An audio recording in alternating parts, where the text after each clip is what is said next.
ಉತ್ತರ ಕರ್ನಾಟಕ ಶೈಲಿಯ ಅತ್ಯಂತ ಮೃದುವಾದ ಅತ್ಯಂತ ರುಚಿಕರವಾದ ಬೇಸನುಂಡೆ ಮಾಡೋಣ ಬರ್ರಿ. ಮೊದಲಿಗೆ ನಾನಿಲ್ಲಿ ಸಿಮ್ನಲ್ಲಿ ಇಟ್ಕೊಂಡು 1 kg ಕಡಲೆಬೇಳೆಯನ್ನು ತೊಗೊಂಡಿನಿ. ಅಳತೆ ಮಾಡ್ಕೊಂಡು 1 kg ಕಡಲೆಬೇಳೆಯನ್ನು ತೊಗೊಂಡು ಅದು ಒಂದು ಕಂದು ಬಣ್ಣ ಬರೋವರೆಗೆ ಅದನ್ನು ಹೀಗೆ ಹುರಿತಾ ಇರಿ. ಇದೊಂದು ಸಾಮಾನ್ಯವಾಗಿ 10 ನಿಮಿಷ ತೊಗೋಬೋದು. ನೋಡಿ ಈ ಥರ ಬಣ್ಣ ಬರಬೇಕು.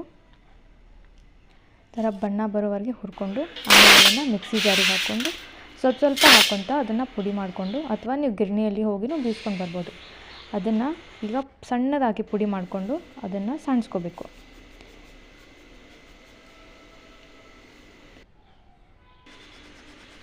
ಈ ಉಂಡೆ ಏನು ಮಾಡೋಕ್ಕೆ ಹೋಗ್ತಾ ಇದ್ದೀವಲ್ಲ ಅದರಲ್ಲಿ ಗಂಟುಗಳು ಇರಬಾರ್ದಂತ ಇದನ್ನು ಸಣ್ಸ್ಕೊತಾ ಇದ್ದೀವಿ. ಸ್ವಲ್ಪ ಪುಡಿ ಮಾಡ್ಕೊಂಡು ಹಾಕ್ಕೊಳ್ಳಿ. ಇದನ್ನು ಸಣ್ಸ್ಕೊಳ್ಳಿ. ಅದೇ ಅಳತೆಯಲ್ಲಿ 1 kg ಸಕ್ಕರೆಯನ್ನು ತೊಗೊಂಡಿದ್ದೀನಿ. ಅದನ್ನು ಹೀಗೆ ಪುಡಿ ಮಾಡ್ಕೋಬೇಕು. ಪುಡಿ ಮಾಡಿಕೊಂಡು ಇದನ್ನು ಸಣ್ಸ್ಕೋಬೇಕು. 2 ಕಡಲೆ ಹಿಟ್ಟಲ್ಲಿ ಹಾಗೂ ಸಕ್ಕರೆ ಹಿಟ್ಟಲ್ಲಿ ಗಂಟುಗಳು ಇರಬಾರ್ದು. ಆಮೇಲೆ ಇಲ್ಲಿ 350 ಗ್ರಾಮ್ 350 ಗ್ರಾಮ್ ತುಪ್ಪನ ತೊಗೊಂಡಿದ್ದೀನಿ. ನೀವು ಯಾವ ತುಪ್ಪ ಬೇಕಾದರೂ ತೊಗೋಬೋದು. 350 ಗ್ರಾಮ್ ತುಪ್ಪ ಏನು ತೊಗೊಂಡಿದ್ದೀನಲ್ಲ ಅದನ್ನು ಪ್ರತಿ ಬಾರಿ ಇದನ್ನು ಹುರಿದಾಗ ಸ್ವಲ್ಪ ತುಪ್ಪ ಹಾಕ್ಕೊಂಡು ಹೀಗೆ ಹುರಿತಾ ಇರಬೇಕು. ಸ್ಟಾರ್ಟಿಂಗಲ್ಲಿ ಸ್ವಲ್ಪ ಜಾಸ್ತಿ ತುಪ್ಪನ ಹಾಕ್ಕೊಂಡಿದ್ದೀನಿ. ಇದನ್ನು ಸಿಮ್ನಲ್ಲಿರಬೇಕು. ಗ್ಯಾಸ್ ಫ್ಲೇಮ್ ಜಾಸ್ತಿ ಆಗಲೇಬಾರ್ದು. ಇದನ್ನು ಸಿಮ್ನಲ್ಲಿ ಇಟ್ಕೊಂಡು ಹೀಗೆ ಹುರಿತಾ ಬನ್ನಿ.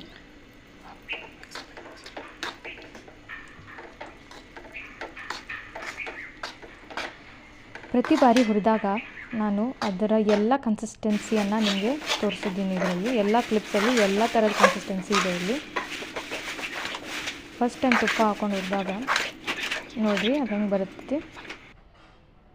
ಆಮೇಲೆ ಈ ಥರ ಗಟ್ಟಿ ಹಾಕ್ಕೊಂಡು ಹೋಗ್ತಾ ಇದ್ದಾಗ ಸ್ವಲ್ಪ ತುಪ್ಪ ಹಾಕ್ಕೊಂಡು ಹೀಗೆ ಹುರಿತಾ ಇರಬೇಕು. ಇವಾಗ ಮತ್ತೊಂದು ಸ್ವಲ್ಪ ತುಪ್ಪ ಹಾಕ್ಕೊಂಡು ಮತ್ತೆ ಹುರಿತಾ ಇದ್ದೀನಿ.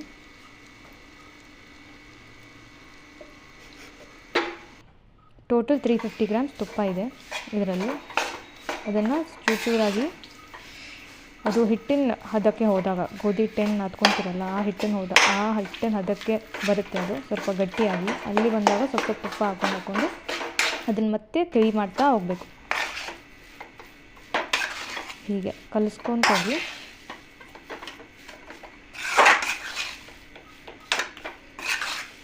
ಅದು ಘಮ ಏನು ಬರುತ್ತಲ್ಲ ಅದು ಹರಡ್ತಾ ಹೋಗಬೇಕು. ಅಲ್ಲಿವರೆಗೆ ಅದು ಹುರಿತಿಲ್ಲ ಅಂತ ನಿಮ್ಗೆ ಗೊತ್ತಾಗುತ್ತೆ. ಅದು ಒಂದು ಸಾರಿ ಘಮ ಏನು ಹರಡ್ಕೊತಲ್ಲ ಅಂದಲ್ಲಿ ಅದು ಪರ್ಫೆಕ್ಟಾಗಿ ಹುರಿದಿದೆ ಅಂತ ಅರ್ಥ. ಇವಾಗ ಮತ್ತೊಂದು ಸ್ವಲ್ಪ ತುಪ್ಪ ಹಾಕ್ಕೊಂಡು ಮತ್ತೆ ಹುರಿತಾ ಇದ್ದೀನಿ.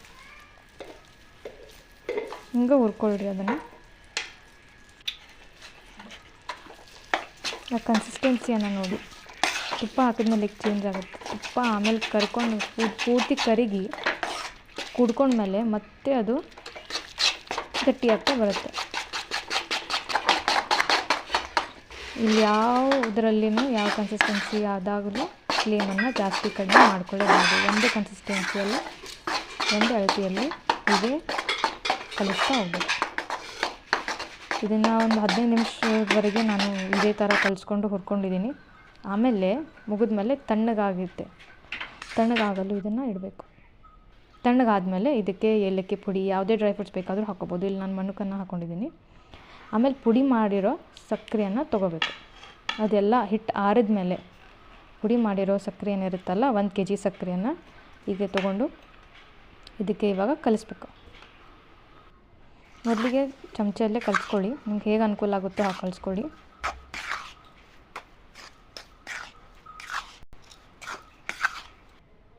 ಆಮೇಲೆ ಈ ಕನ್ಸಿಸ್ಟೆನ್ಸಿಗೆ ಬರುತ್ತೆ. ಸಕ್ಕರೆ ಹಾಕಿದ್ಮೇಲೆ ಸ್ವಲ್ಪ ಗಟ್ಟಿ ಆಗುತ್ತೆ. ಗಟ್ಟಿ ಆದಮೇಲೆ ಅದನ್ನು ಪೂರ್ತಿ ಈ ಥರ 2 ಕೈಯಿಂದ ಕೂಡಿಸ್ಕೋಬೇಕು. ಹಿಟ್ಟು ಹಾಗೂ ಸಕ್ಕರೆ 2 ಕೈಯಲ್ಲಿ 2 ಸರಿಯಾದ ಪ್ರಮಾಣದಲ್ಲಿ ಕೂಡ್ಕೋಬೇಕಂದ್ರೆ ಕೈಯಲ್ಲೇ ಮಾಡಬೇಕು. ಆಮೇಲೆ ಈ ಥರ ಇದನ್ನು ರೌಂಡಾಗಿ ಮಾಡ್ಕೊಂಡು ನಿಮ್ಮ ಆಕಾರಕ್ಕೆ ನೀವು ಮಾಡ್ಕೋಬೋದು. 2 ಕೈಯಲ್ಲಿ ಈ ಥರ ಉಂಡೆಗಳನ್ನು ರೆಡಿ ಆಗುತ್ತೆ.